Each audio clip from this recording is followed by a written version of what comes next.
The Pixel 7 Pro came out in 2022, and recently Google just announced that this phone will get Android 18.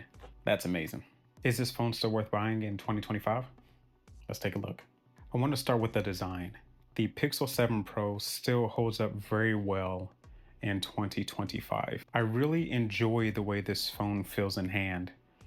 For some reason, it gives a slim and elegant feel in hand. I actually prefer the way this Pixel looks and feels compared to the Pixel 8. There's something with the way the curves and the sharpness interact with one another on this phone that makes it feel really good in hand. The phone itself is very, very slippery, but the way the edges were contoured, there's just a slight hint of boxy and sharpness to it. And I actually enjoy that about it quite a bit. One thing with this design, however, is the glass that was used on the front of the phone was not very scratch resistant at all. Mine has quite a bit of scratches, and obviously it does have the curved glass on the front, which for me is problematic because it is very difficult to apply a glass screen protector on this phone. And the back camera bump on this device is also very, very scratched. Maybe it's just this colorway, which by the way, I very much enjoy this colorway. It's very unique.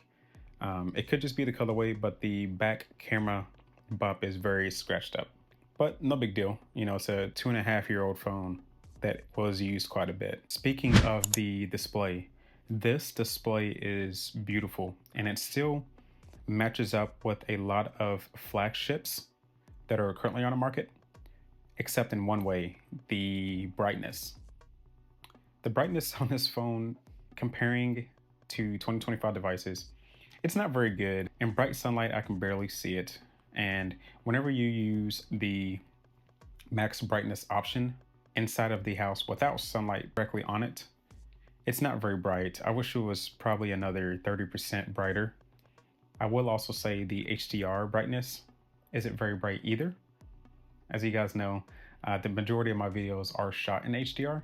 So I wish the HDR video was a little bit brighter, but the actual screen itself, the pixel density, the sharpness, it's very, very sharp. And actually, for whatever reason, the sharpness on this display is better than on my Pixel 8 devices. I can't explain it, but the pixel density and the color reproduction is better on this phone than my entire 8 series. This phone has a very good display. I just wish it was a little bit brighter. One thing you don't hear many people talk about is the display's aspect ratio. So this phone to me feels just a little bit wider than other phones in this display size. And it reminds me more of an iPhone. So for example, the Pixel 8, and I swear the Pixel 8 Pro, I swear it's not just me. I swear that screen is slightly thinner, and I can tell. So I know Google made this one a little bit wider because of the curved edges. They made it wider to make the phone feel wider, right? So you can have more usable space. But whenever they did that, it gave me a better viewing experience whenever I was watching videos. So it's more of a personal preference thing, but I prefer this aspect ratio on this phone. And that is one of the things I noticed as soon as I jumped back to this device. I love that about it. So overall, I very, very, very much enjoy this display. I just wish it was about 30% brighter. And if it was brighter, it would be a Pixel 9 level display. This display definitely holds up. Speaking of watching videos, the speakers on this phone are just okay at best. There isn't much bass, and the vocals just sound really, really muted and muffled.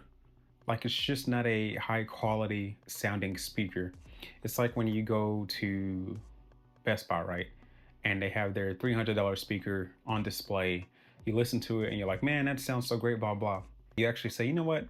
I don't really want to spend this kind of money on a speaker. And you go buy a $30 speaker that looks just like that one. And then you take it home and you play music and you're like, wow, this speaker sounds like ass. This speaker sounds really bad. It's kind of one of those situations. I wish the speakers were a lot better than what they are.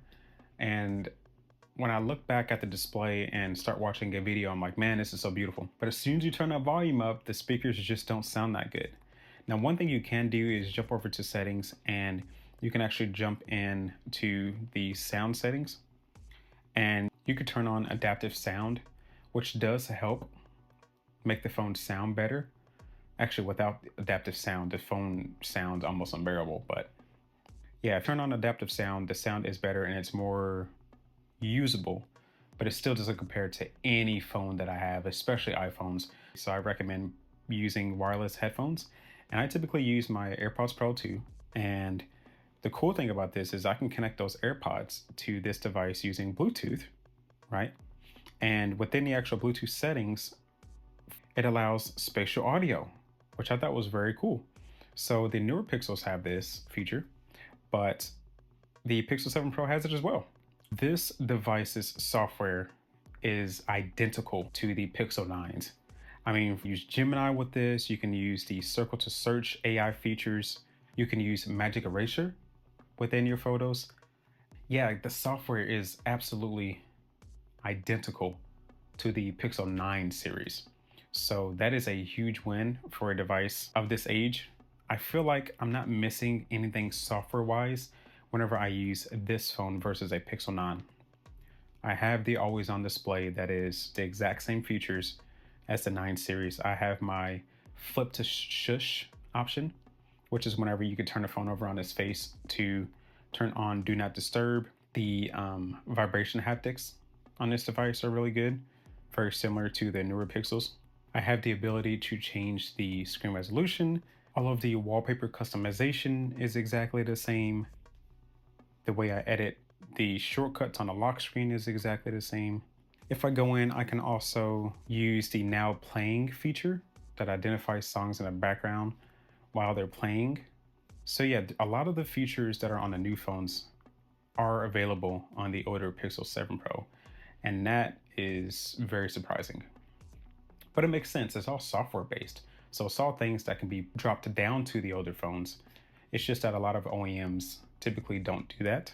The Pixel experience it's very consistent and it is somewhat basic, and not basic in a bad way. Basic in a way of, as soon as I pick up my phone, I know exactly what it's going to do. I know exactly what's going to happen. So while we're talking about software, the performance on this phone overall is still pretty good for a device of this age, but I will say I have noticed a lot of stutters. So the phone itself is actually very fast. I'm shocked on how fast and how smooth it typically feels, but there are occasions, especially inside of social media apps, to where the scrolling just slows up a lot. It kind of ruins the experience for me. Now, I had this issue on my new Pixel 8 Pro as well with Android 14. The performance on that phone was, oof, it was bad. And I honestly felt as if the 8 series devices stuttered more than the 7. So jumping back to the 7 Pro, the stutters are still there. And when I say stutter, it's a scroll stutter, not a stutter when you open apps, not a stutter necessarily when you scroll down a notification bar or when you open new tabs in a web browser, etc. It is a scrolling stutter. So it's hard to explain, but it is a very well known issue that Google mostly has resolved, but not entirely. So it makes me feel like it's built into the displays itself or the processor itself. I know that they have worked very hard on that, but it's still present for me. But other than the occasional stutter, the performance on this is really good. Like anytime you swipe up and open an app drawer, swiping over to the Google feed and scrolling, it just feels very smooth. It feels like a new Pixel phone, especially with Android 15. Android 15 is really good for this phone. So I do like where Google is going with their Pixel experience. And one thing with the stutters, there are a lot of people who don't see them. So I may just be more prone to that because of all of the devices I've used. But if this is your only phone, you may not notice that at all. The performance on here is still very, very good. And I think it should be able to last performance-wise up to Android 18, which is why they probably extended the software support for this device, right? They felt like the processor could handle it for the next few years. But one thing we do have to talk about is the heat. Phone is an oven. So I can go in and watch a 4K YouTube video for 3 minutes, and I touch the back of the phone and I feel like the phone is way hotter than what it should be. Now, like I mentioned, the brightness I have to turn up quite a bit to make it feel like I can see with other phones, even inside the house. And it's winter right now, so it's not like it's in the middle of the summer, and that's part of the reason why the phone is struggling with heat. But man, I don't remember. The Pixel 9 was done so well with the thermals that I totally forgot how bad the heat management was on this phone. Man, I mean, it is really bad. So I can scroll on Instagram and X, etc., for half an hour, and the phone just gets extremely hot in my hand. So that to me is a problem. So if you do have this phone, or if you do buy this phone used, expect to understand that that is a concern for the future of your battery health. Heat is the number one cause of battery swelling and battery degradation. So keep that in mind. Try to keep this phone as cool as you can, but I will say it doesn't take me long at all to heat this bad boy up. And especially if you're shooting 4K video, yeah, forget about it. This bad boy heats up. But speaking of the battery on this phone is pretty good. I can typically run it until 8 p.m. on my days of usage. So, and at 8 p.m. that's when it will need a charge. Typically I would say between 6 p.m. and 8 p.m. So I can almost go an entire day with it. And that's on a phone that has, been used for a couple of years. So that's not bad at all, right? So the battery is head up on this. But I think this phone will probably need a battery replacement within the next year or two, just because of that heat. The heat's going to cause this bad boy to give out, right? Especially if I used it to assist with my channel or anything like that. This battery will be in trouble. But as of right now, it's still pretty good. I feel like it's even better than what it was on the Android 14. I feel like even when it was new, the battery did not last necessarily this long. Connectivity on this phone isn't the greatest either. In my house, I don't get the best Verizon signal, and depending on the phone, I will either get a little bit of signal or I won't get any at all. And right now on this Pixel 7 Pro, I barely get usable signal. So the signal strength outreaching isn't very good.